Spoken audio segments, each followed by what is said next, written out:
Hey, what's going on, Who That Nation? It is yours truly, TJ Jones, the host of the State of the Saints podcast. And I have a special guest with me here on the State of the Saints podcast from NOLA.com. We have Saints reporter Amie Just. Hey, how you doing, Amie? I'm good. How are you? Yeah, thank you so much for taking the time out. I mean, I know this is off day for the New Orleans Saints, so we really do appreciate it here in the Who That Nation and on the State of the Saints podcast that you took the time out to talk Saints football with us. Oh, yeah. Once training camp starts, even though the players aren't practicing, it's all day, every day.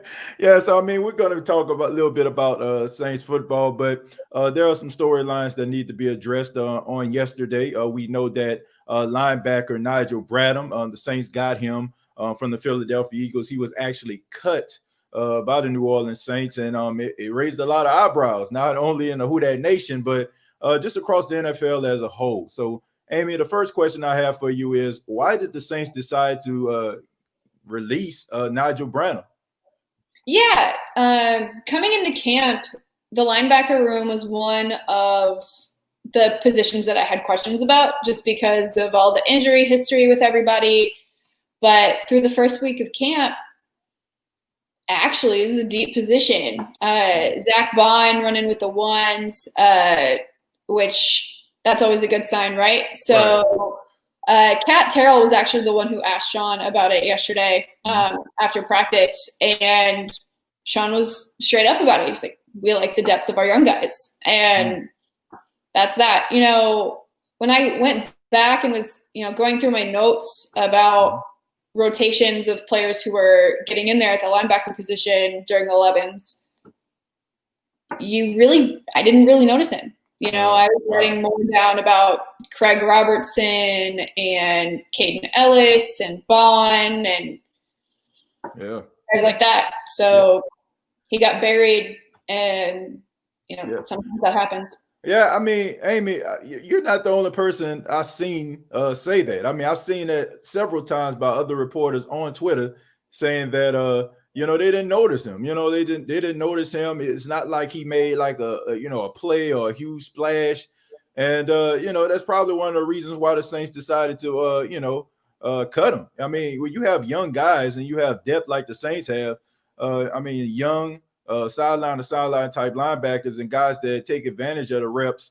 And I also seen a story. I don't know if this, I don't know who actually wrote this, but was it something that Dennis Allen and linebacker coach Mike Hodges didn't see out of him? I heard they say something like they were really trying to push him to, really show them something. So was there any validity behind that? Maybe like when he had the reps, he didn't take advantage of his time on the field.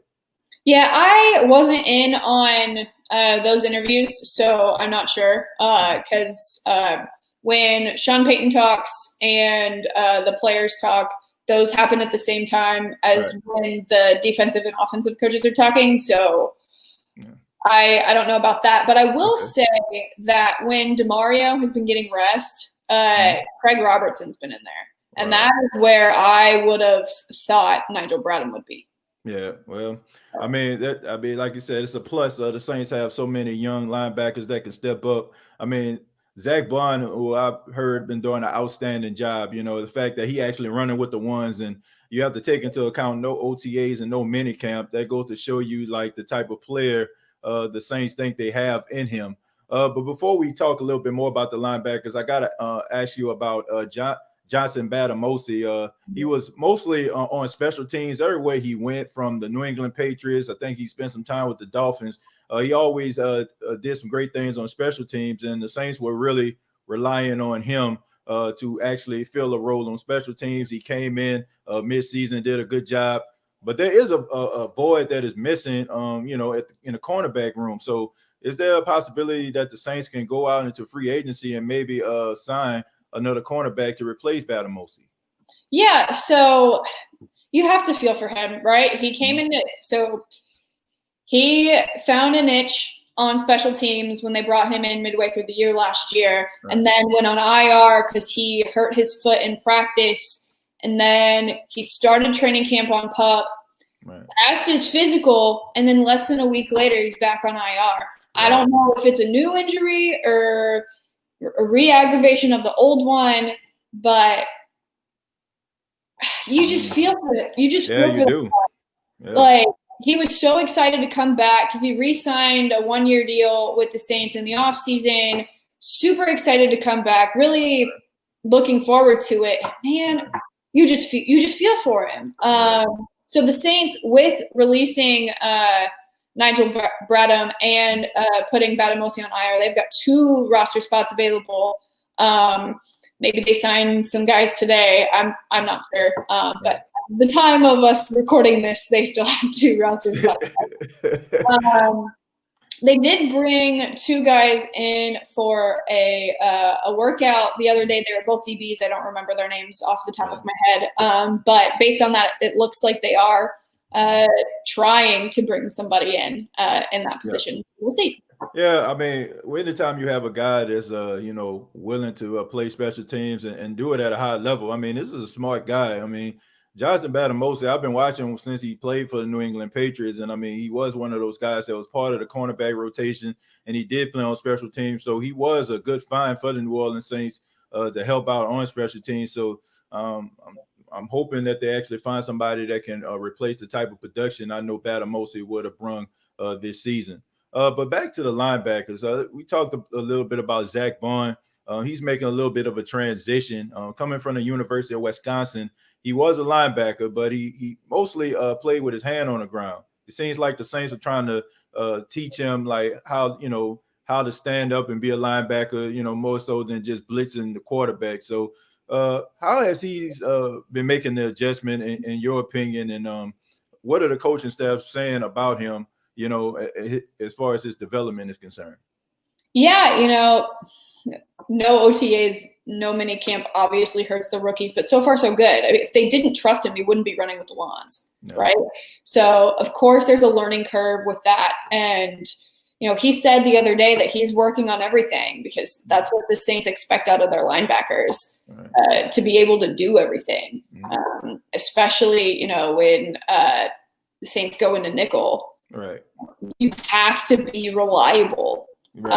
To be in whatever position that they ask of you. So yes, it's a learning curve, but so far so good, at least from my perspective.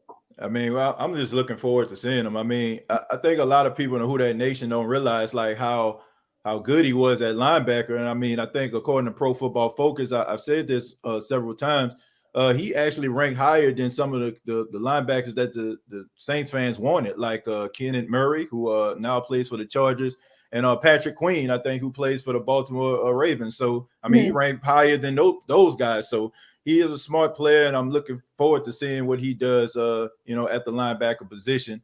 But from one person that's, making a transition and to another, and I'm talking Tommy Stevens, the quarterback out of Mississippi State. A lot of people thought that, they thought since Taysom Hill was going to possibly be the successor to Drew Brees, they brought some guy in with the same similar skill set. However, they transitioned him from quarterback to tight end. So how has he been developing in that tight end role?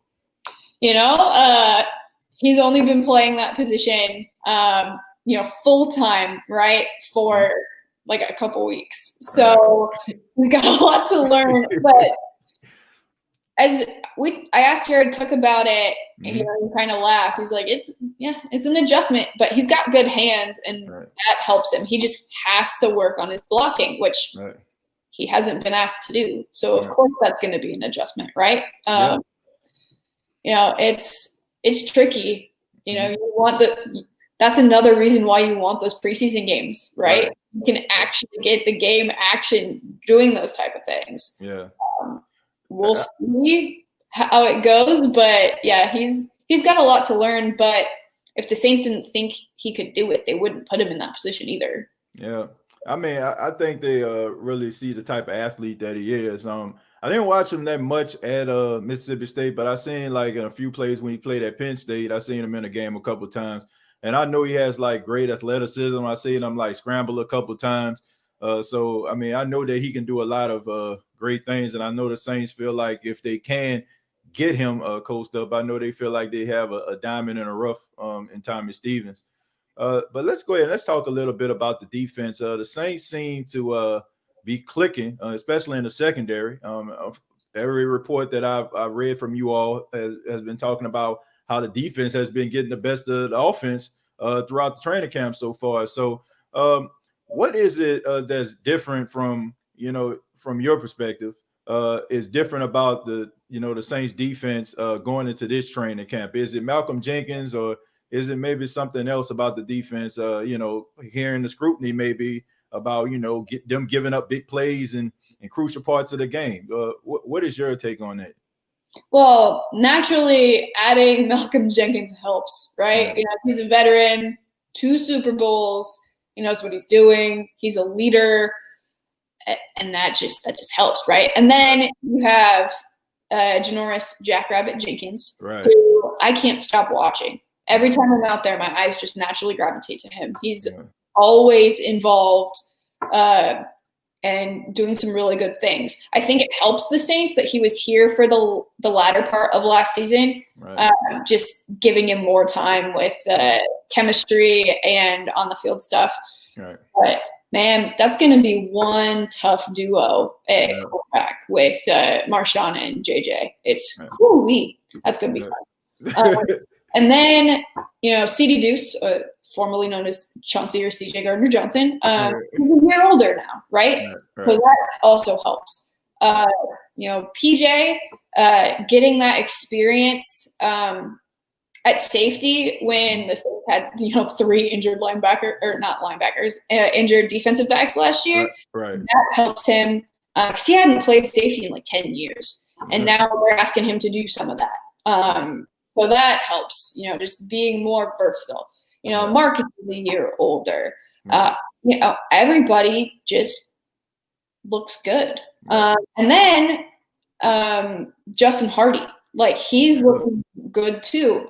He said for years that he's, he doesn't want to just be a special teams guy. He wants to be a cornerback. He wants to be involved in the DB room. And, even though he's been in the league for a few years, he's showing promise through. So that's always good to see. But yeah, they look deep because they are deep, and that's a good thing.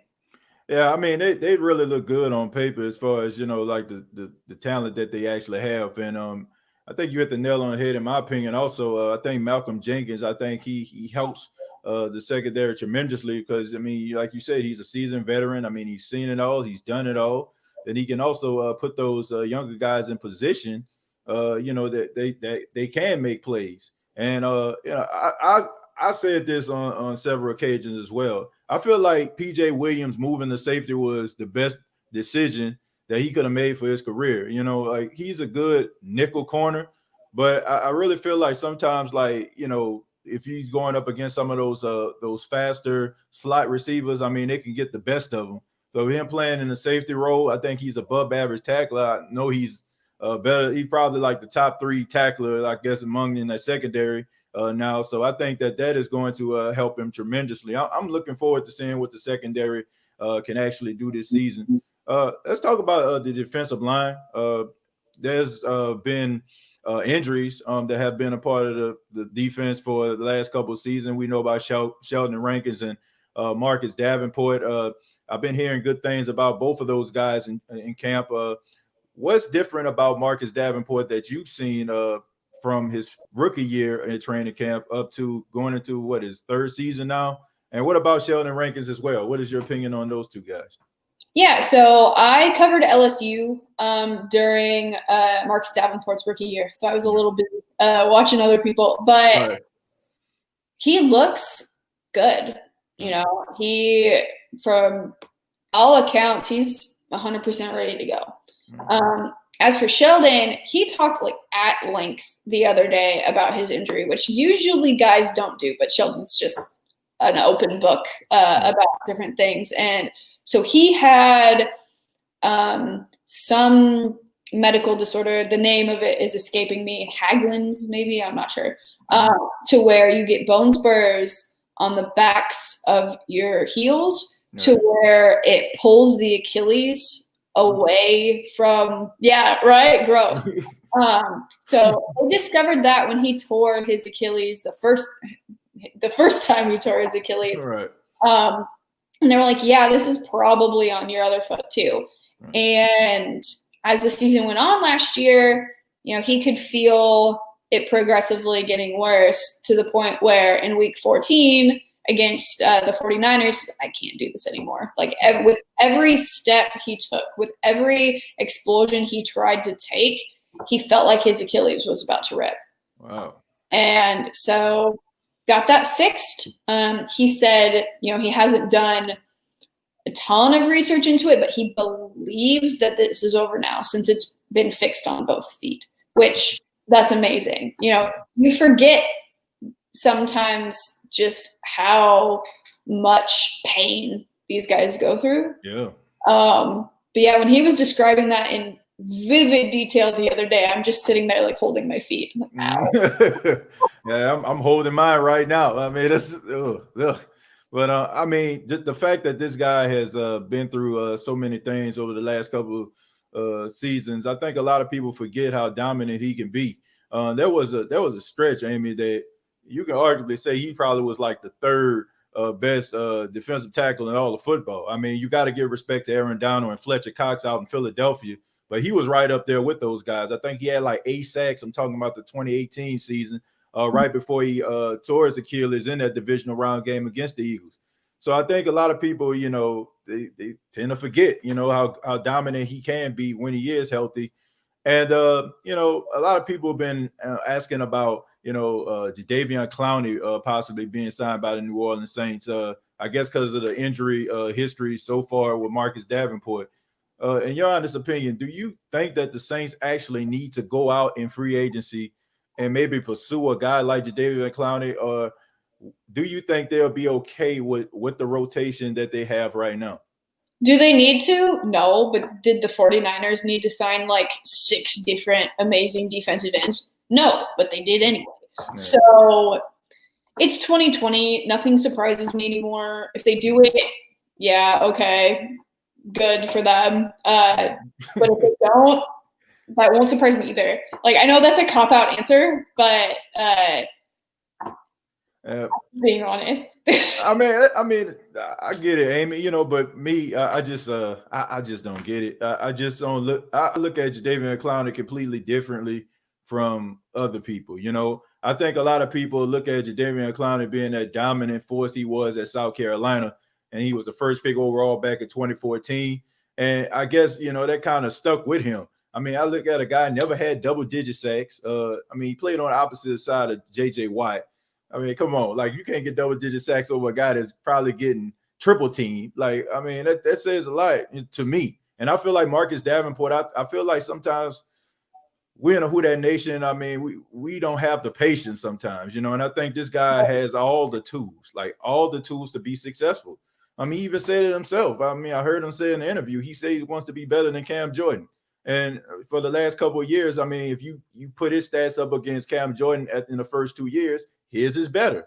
So I think that we just need to give him an opportunity to grow. And I mean, I think he gained like 20 pounds. I mean, he's bigger. He looks more physical. They're saying he's looking more explosive. So I don't think that it's such a big issue for the Saints to have to go out and possibly get someone. Like you said, I mean, everybody's, trying to put themselves in the best position to win. However, I think that the Saints should be okay with what they have. I mean, those guys were doing pretty good for those first 5 weeks when Drew Brees was out. So, I mean, those were the same guys that were in the top 10 in defense in the absence of arguably the greatest quarterback of all time. Mm-hmm. But let's talk about the quarterbacks. The last question that I want to ask you is about the quarterback position. Jameis Winston, he comes over from the Tampa Bay Buccaneers, threw for over 5,000 yards last season, 30 touchdowns, 30 interceptions. I mean, we heard all the things about Jameis Winston. We know what he can do. Him coming into the Saints organization, I mean, he's saying the right things. To me, he's doing the right things. But as far as practice is concerned, how is he making the adjustment coming into a brand new offense and just a different atmosphere? Yeah, like you said, it's an adjustment, right? But he looks at home. He is meshing with the guys. You never know how that's going to go when you get a division rival as your teammate now. Right, but right. They all look to be gelling. Right. They're laughing with each other, coaching each other up. It's actually kind of cool to see. But again, it's an adjustment. He's got to learn some things. But, like you said, he threw for 5,000 yards last year. Yeah. He threw for 30 interceptions too. But I can't forget that. I can't forget that. No, but like he said when he signed, like this is New Orleans is like the Harvard of quarterback rooms. So if we can't learn something here. Right. Yeah, it's gonna be hard. It'll be hard for him to learn anywhere else. I think about with Jameis Winston too. I think sometimes he doesn't get a fair shake as far as with the the media is concerned. Sometimes, I think that a lot of people, they look at him and they look at his position. He was another first pick overall, 2015. But I don't think Jameis ever had a running game. I don't think he ever had anything that can complement, his skill set. I think with the Saints, you have people like Alvin Kamara, you have Latavius Murray. You have Ty Montgomery, who I hear is doing an outstanding job in training camp. You finally got a combination of, a mixture of running and a pass, and you got, weapons that could, really complement your skills. And also like I said, you have arguably the greatest quarterback of all time as your mentor now. So I think that it can help out Jameis Winston. But let's talk about Taysom Hill. Taysom Hill, congratulations to him. Having his first child, him and his wife. And, he went back to practice, and Sean Payton even cracked the joke. He said he don't know who had the baby. It was his wife or him. He said he had to clean some things up. But overall, how has Taysom Hill been in training camp so far? What have you seen from him? He's looked good.